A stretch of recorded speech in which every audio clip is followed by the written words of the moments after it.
Hey, my name is Delaney Nordbrock, and tonight I'm here with my sister, Tara Jean. Tara Jean is heading back to Paris in 5 days' time, where she lived and modeled for 6 years.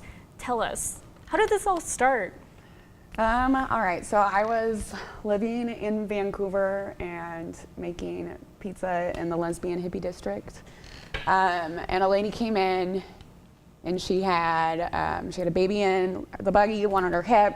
She was on her cell phone. She's like, have you ever thought about modeling? I was like, so I used to smoke a lot of weed. And I was just stoned out of my mind. And I was like, lady, what kind of pizza do you want? Right? Yeah, okay. So she wanted pepperoni. Long story short, I took her advice and I met with this lady that ended up being my mother agent. She introduced me to a director of an agency from Paris, Matteo, who is now heading up MP, which I'm still signed with in Paris. Check him out.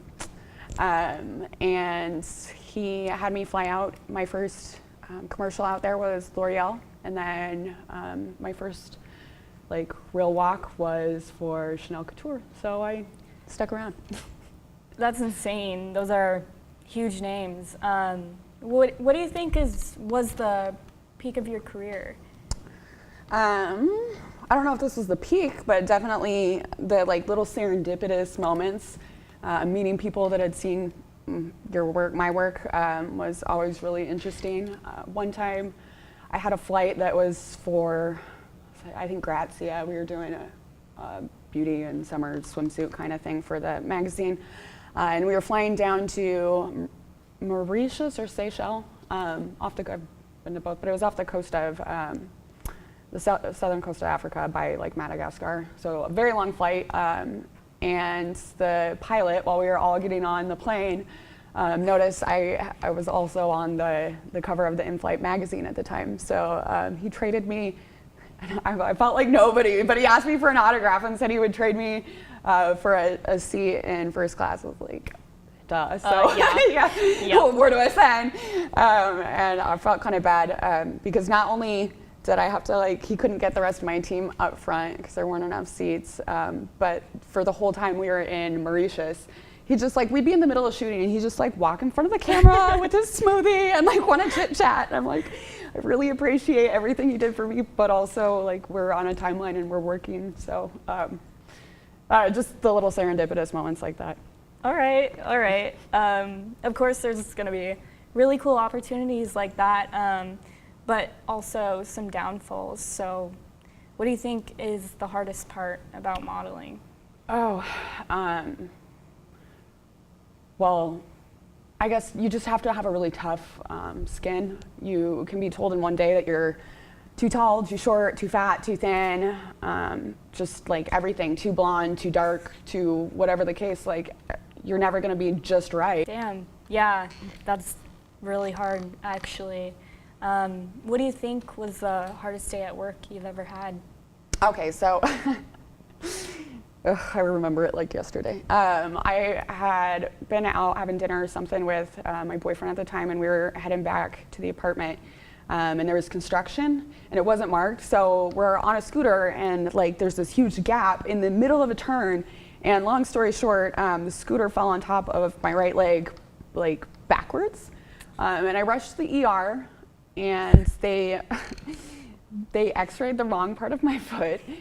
And so it didn't look broken. And the next day I was shooting a TV commercial for Fructis Garnier where I'm supposed to be jumping up and down in a shower in high heels, and they said it wasn't broken, so I didn't have a doctor's note, so I just went anyways. And I didn't put weight on it. I was like, I'll get through it, it's fine. It's fine, I'm fine. It's that Nebraska work ethic. But my foot was swollen and black, and they ended up cutting the shoot halfway through and telling me to go to the hospital, and I got my leg fixed up and had crutches for a while, but I did go back the next day to finish shooting, and you can tell they just cropped it so you couldn't there see. You go. You know what? Let's actually pull up that video. Oh no. Power!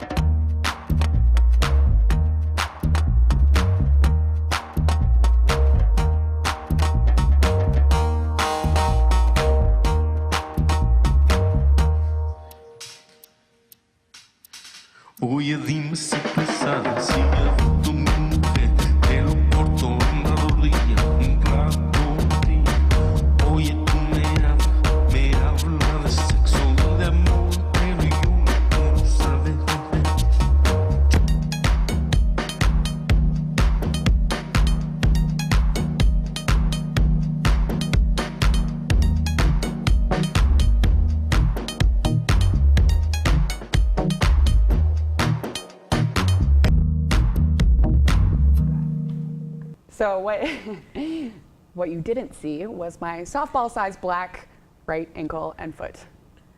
Wow. All right. Go And was that on TV? It was on TV in France, and then I think they bought it out for a few different markets. It's kind of one of the cool things about modeling. Anytime that they put it for a different market or they add another year that they're going to run the commercial, you get the residuals for that. But when I started, I'm sure like they had it on social media, but when I started, Instagram wasn't really a thing. So I think Facebook, it ran on Facebook for a while.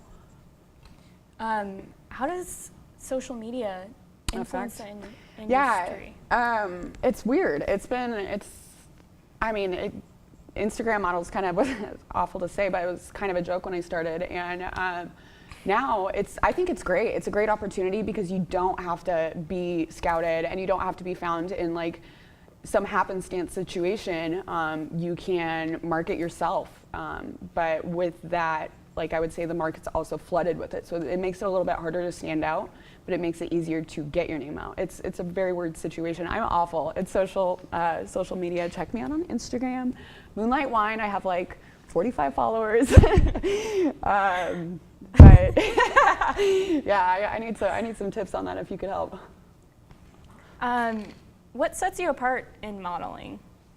Yeah, not social media. No, I'm joking. I would say work ethic. When I started working, this is a very Nebraska thing to say, I will warn you right now, I was 14 years old and I worked in the cornfields detasseling. Oh yeah, corn rash. Of course. It's a rite of passage, right? Everyone here has probably detasseled. So I didn't start modeling until I was almost 21. I had my 21st birthday in the middle of my first fashion week. And my work ethic was that of someone that's used to having to get up early and show up and work all day and not just like smile and get paid, which is what a lot of girls kind of think that this industry is about, which is not everybody, don't get me wrong, but definitely that. And then having stayed and learned French, because I'm kind of have that like American look. And I stayed in France for six years and learned the language and got to know my clients. And I helped one of my loyal clients, I helped their kid get started into modeling. And I still talk about like their family vacations with them on Facebook and stuff, and just kind of having that relationship and nurturing your whole network and really being involved in it, I would say. Yeah, that's really sweet of you. I haven't really heard of other models doing that. So what are some of your goals getting back into the scene?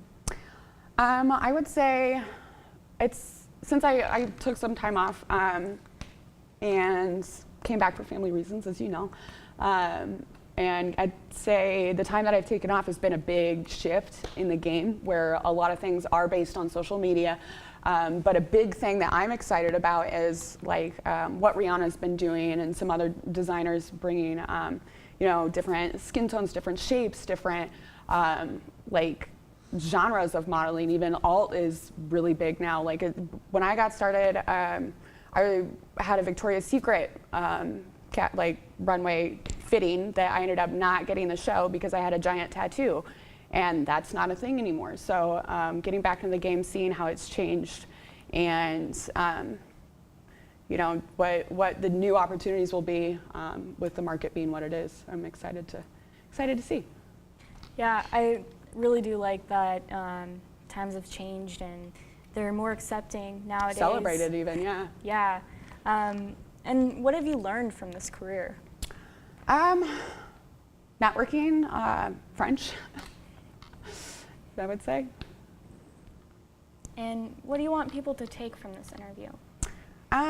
One message I would really like to get out, actually I was talking with a friend of mine on New Year's Eve, and it was about the industry can be really catty. And I think in 2019, celebrating our differences is really something that everyone's really focusing on. And I think that it'd be nice to see girls, instead of trying to step on each other, to when you go to a casting, you're a blank canvas, and that's what they want. It's not because you're better than the next girl, it's because you're just more what they're looking for.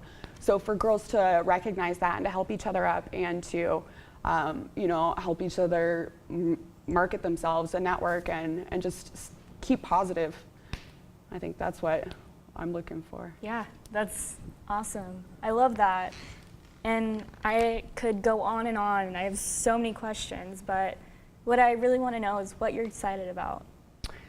Oh. I guess that there's more to life than being a cowgirl.